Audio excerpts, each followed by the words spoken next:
Student, तो पिछले chapter में हमने फर्स्ट लॉ ऑफ थर्मोडायनेमिक्स पढ़ा था। अब नेक्स्ट चैप्टर जो हमारा है इसमें हम सेकेंड लॉ ऑफ थर्मोडायनेमिक्स पढ़ेंगे। सेकेंड लॉ ऑफ थर्मोडायनेमिक्स की ज़रूरत पड़ी कब? जब फर्स्ट लॉ ऑफ थर्मोडायनेमिक्स की कुछ लिमिटेशंस हो गई। इनकी लिमिटेशंस कहाँ तक होंगी? कुछ चीज़ें नहीं बताई गई थी। कैसे नहीं बताई गई थी देख लेते हैं। फर्स्ट क्या थिंग था? First law stated the equivalence of mechanical work and heat when one is completely converted into other, but does not mention the condition under which this conversion is possible। First law में ये तो बताया गया, equivalence तो बताया गया कि mechanical work का और हीट का इक्विवेलेंट बताया गया कि जब ये एक कन्वर्ट हो जाता है दूसरे में, जैसे वर्क कन्वर्ट हो जाए हीट में या हीट कन्वर्ट हो जाए वर्क में प्रॉपरली कम्प्लीटली, लेकिन ये नहीं बताया गया कि किस कंडीशन में कन्वर्जन हो रहा हो। सेकेंड चीज, it makes no difference between the heat and work as the internal energy of the system can be change. इसमें कोई डिफरेंस नहीं बताया गया था कि हीट और वर्क में कोई डिफरेंस है, यानी ये बताया गया कि हीट कन्वर्ट होता है वर्क में, वर्क कन्वर्ट होता है हीट में, लेकिन इसमें डिफरेंस नहीं बताया गया था। जबकि इंटरनल एनर्जी सिस्टम की क्या होगी? चेंज होती रहेगी, या तो कम होगी या ज़्यादा होगी, बाई एडिंग और withdrawing heat from the system. ठीक है, यानी इंटरनल एनर्जी सिस्टम की कब चेंज होगी? अगर हम हीट ऐड कर रहे हैं या विड्रॉ कर रहे हैं तो इंटरनल एनर्जी चेंज जरूर होगी। ठीक है, या फिर हम वर्क कर रहे हैं किस पर? By doing work on system पे वर्क कर रहे हैं, या फिर सिस्टम से वर्क ले रहे हैं, तब भी इंटरनल एनर्जी चेंज होगी। तो इस पर फोकस नहीं किया गया। थर्ड क्या था? This law does not indicate the direction of heat flow. इस लॉ में ये इंडिकेशन नहीं दिया गया कि हीट किधर फ्लो होगा, हॉट बॉडी से कोल्ड बॉडी की ओर या कोल्ड बॉडी से हॉट बॉडी की ओर।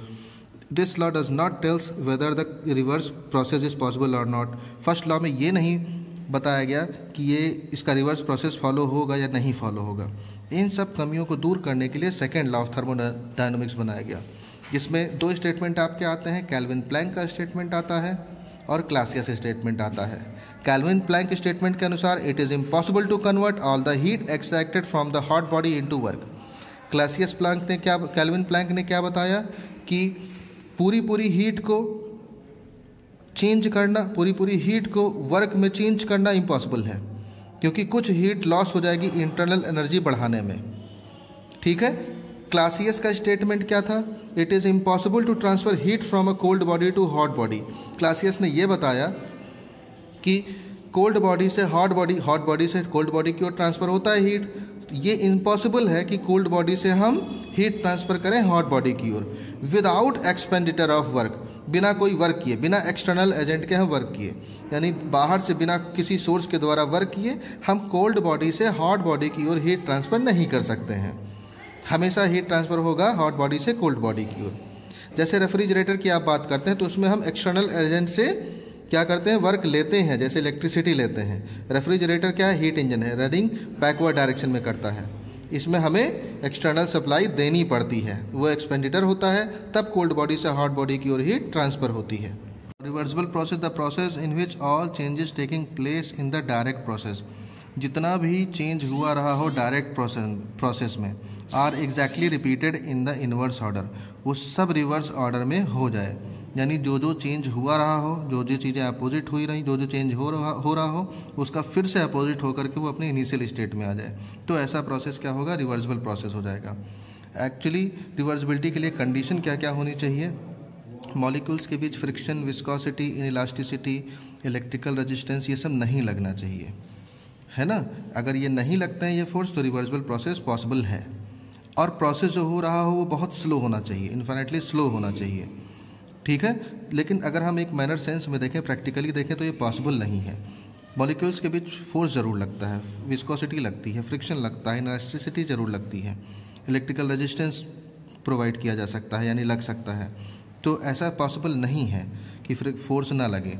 तो अगर नहीं लग रहा है तो रिवर्सिबल प्रोसेस भी प्रैक्टिकली पॉसिबल नहीं है। ये केवल एक आइडियल कंसेप्शन होता है, यानी जितने भी प्रोसेस होते हैं नेचुरली वो सब इरिवर्सिबल प्रोसेस होते हैं। यानी any process which is not reversible, जो प्रोसेस रिवर्सिबल नहीं है वही आपका इरिवर्सिबल प्रोसेस होगा।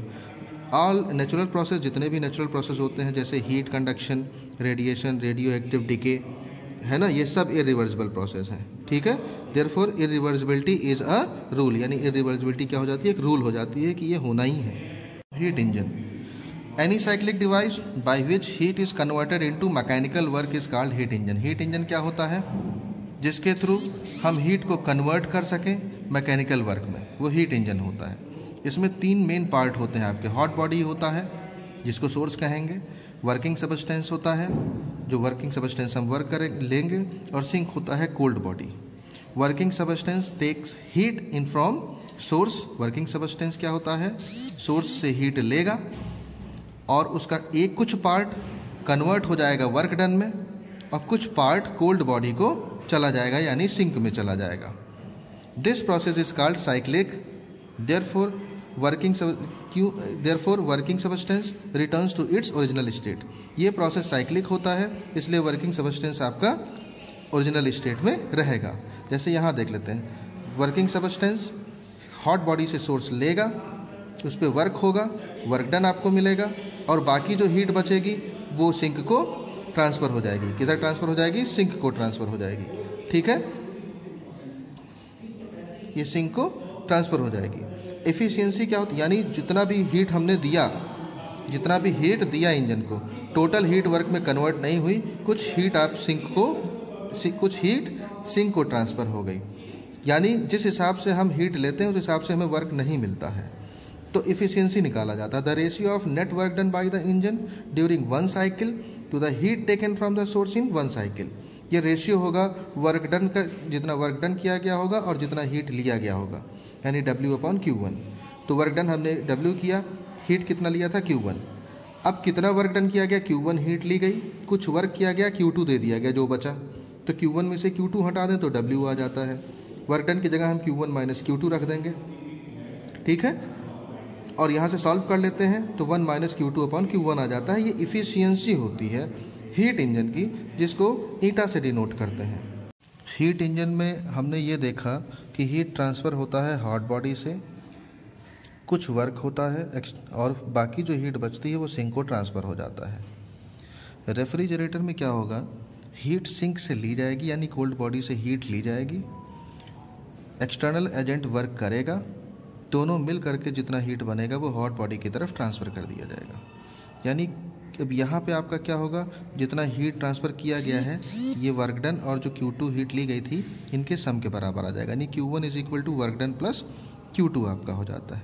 यहाँ से हम W निकाल लेते हैं, वर्क डन, Q2 कॉमन ले लेते हैं, ये फार्मूला आ जाता है।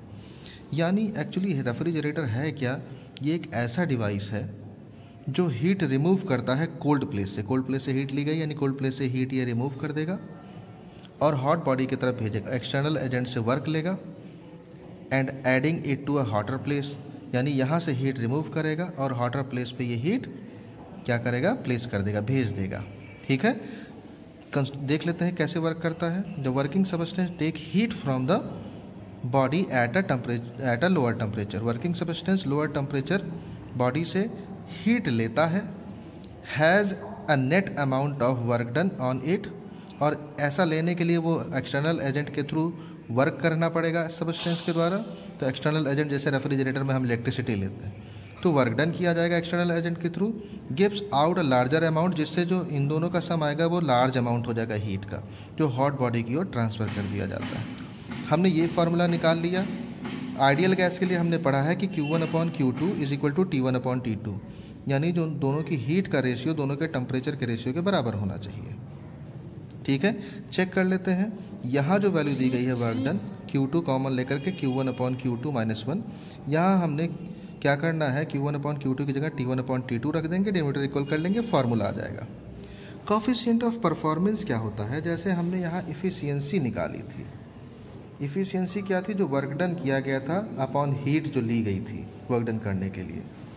यहाँ क्या करेंगे, जो हीट ली गई है कोल्ड बॉडी से वो ज़्यादा है और वर्क डन बाहर एक्सटर्नल एजेंट से किया गया है, तो Q2/W कर देंगे। यानी ये रेशियो होता है heat taken in from the cold body, जो कोल्ड बॉडी से हीट ली गई है, to the work needed to the run, जो वर्क हमें ज़रूरत होती है रेफ्रिजरेटर को चलाने के लिए। एक कोफिशिएंट ऑफ परफॉर्मेंस होता है, K से डिनोट करते हैं, यानी Q2 हीट ली गई है, वर्क एक्सटर्नल एजेंट से वर्क हमें करना पड़ा, इतनी की ज़रूरत थी वर्क की, तो Q2/W हो जाएगा, इज इक्वल टू वैल्यू रखते हैं।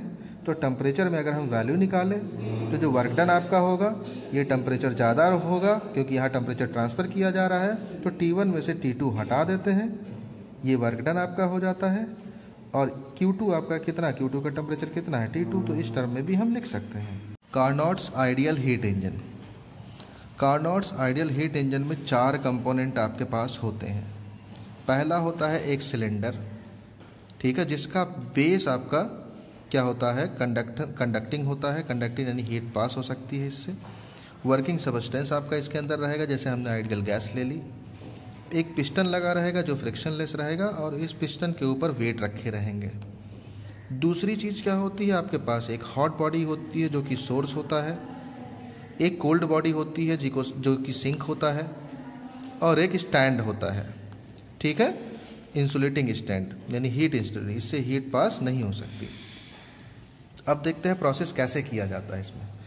पहला प्रोसेस क्या करते हैं, cylinder is placed on source and the weight on the piston are removed in small steps. Working substance will expand. क्या करेंगे, सिलेंडर को पहले हॉट बॉडी यानी सोर्स पे रखेंगे और धीरे धीरे वेट को घटाते जाएंगे।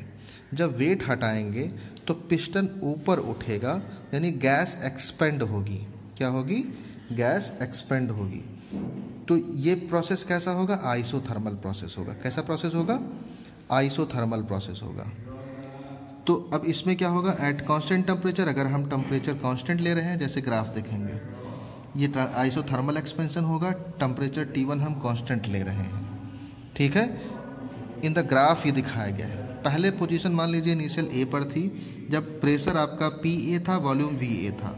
आइसोथर्मल एक्सपेंशन कब हुआ, जब हमने सिलेंडर को रखा किस पे, सोर्स पे रखा, ठीक है, हॉट बॉडी पे रखा, गर्म हुआ नीचे से, पिस्टन और वेट धीरे धीरे हटाते चले गए, पिस्टन क्या हुआ, ऊपर उठता चला गया, गैस एक्सपेंड हो गई आइसोथर्मली।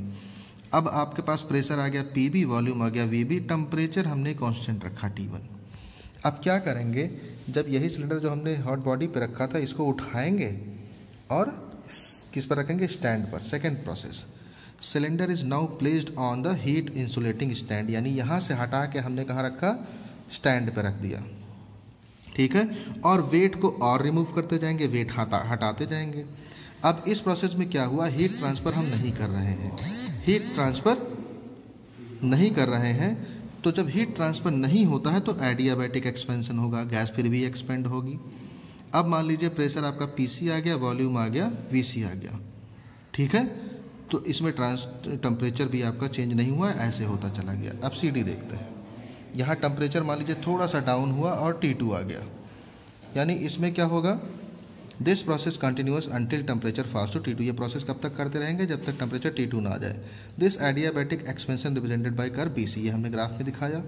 तीसरा प्रोसेस क्या हुआ कि अब यही सिलेंडर जो हम हीट स्टैंड पर रखा होगा, इसको उठा के सिंक पर रखेंगे, कोल्ड बॉडी पर। जब कोल्ड बॉडी पर रखेंगे, ठीक है, और वेट अब बढ़ाते जाएंगे, जो वेट हटाया था बढ़ाएंगे, तो क्या होगा, गैस कंप्रेस होगी।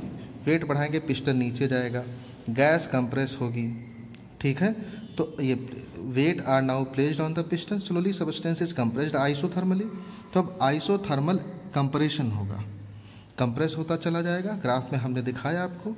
चौथा प्रोसेस क्या होगा, फिर से सिंक से उठा के हीट इंसुलेटिंग स्टैंड पर रखेंगे और फिर वेट बढ़ाते जाएंगे।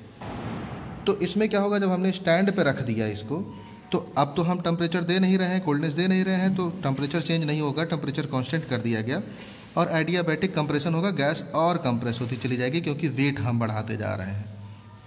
तो फिर से एडियाबैटिक कंप्रेशन होगा, कब तक करेंगे, जब तक ये अपने इनिशियल स्टेट में ना आ जाए। तो ये प्रोसेस आपका साइक्लिक प्रोसेस हो गया। पूरा ग्राफ के थ्रू हमने दिखाया है इसको। वर्क डन निकालना होगा तो ये जो एरिया आपका आया है इसी का वर्क डन निकलेगा। ये एरिया मतलब ये पूरा एरिया आप निकाल लेंगे, इस पूरे एरिया में से ये एरिया और ये एरिया आप ऐड करके माइनस कर देंगे, ठीक है। यानी ये एरिया और ये एरिया ऐड कर लीजिए, अब पूरे एरिया में से माइनस कर दीजिए, ठीक है। तो ये आपका वर्क डन आ जाएगा। अब इस कंडीशन में आइसोथर्मल एक्सपेंशन में मान लीजिए हीट ट्रांसफ़र Q1 था, आइसोथर्मल कंप्रेशन में हीट ट्रांसफ़र Q2 हो रहा है, तो Q1 ज़्यादा था आपका, Q1 में से Q2 माइनस करेंगे तो वही वर्क डन हो जाता है। तो Q1 और Q2 की वैल्यू निकालते हैं। Q1 में क्या होता है, वॉल्यूम चेंज होता है, ठीक है। वॉल्यूम कहाँ से चेंज हो रहा है, A स्टेट से B स्टेट पे चेंज हो रहा है। तो लिमिट हमने VA से VB ले ली, PDV ले लिया, PV is equal to RT होता है, यहाँ से हमने P की वैल्यू निकाल लिया। टेम्परेचर यहाँ T1 है, कांस्टेंट किया है, तो तो T1 टेम्परेचर ले लिया, P की वैल्यू रख देंगे, R T1 कॉमन हो जाएगा, 1/VdV का log V हो जाता है और रेंज रख देते हैं। तो पहले log VB minus log A आ जाएगा, log तो माइनस वाले में क्या होगा, log VB/VA आ जाएगा, ये Q1 आ जाएगा। इसी तरह से कंप्रेशन में होगा, टेम्परेचर T2 कांस्टेंट है, Q2 आपका आ जाएगा R T2 log VC/VB आएगा VD/VC, लेकिन क्योंकि ये कंप्रेस हो रहा है, नेगेटिव डायरेक्शन में हो रहा है, तो VC/VD हो जाएगा, जैसे हमने ये सॉल्व किया था।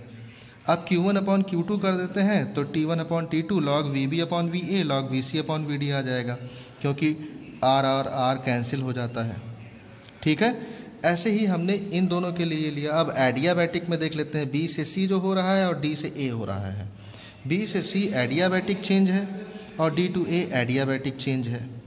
तो एडियाबैटिक में आपका पॉइसन्स लॉ लगता है, T1 यानी TV⁻γ-1 TV⁻γ-1। तो 1 पे जब टेम्परेचर 1 है तो वॉल्यूम आपका कितना है, B है, और जब टेम्परेचर T2 ले रहे हैं तो वॉल्यूम कितना है, VC है। ठीक है, तो T1 VB⁻γ-1 T2 VC⁻γ-1। इसको सॉल्व कर लेते हैं, डिवाइड कर लेते हैं, तो T1 T2 कैंसिल हो गया। इसको सॉल्व करेंगे, मेजर करेंगे तो ये आ जाएगा VC/VD। ठीक है, ये वॉल्यूम का आ गया, और इस यहाँ से हमारे पास वैल्यू आई थी ये। अब VB/VA की जगह पे VC/VD रख दे तो दोनों कैंसिल हो जाता है, T1/T2 आ जाता है। तो Q2/Q1 आ जाएगा, T2/T1। तो इफ़िशियंसी कितनी आ जाएगी, हमने इफ़िशियंसी का फार्मूला पीछे पढ़ा है, 1 - Q2/Q1, तो 1 - T2/T1 आ जाएगा।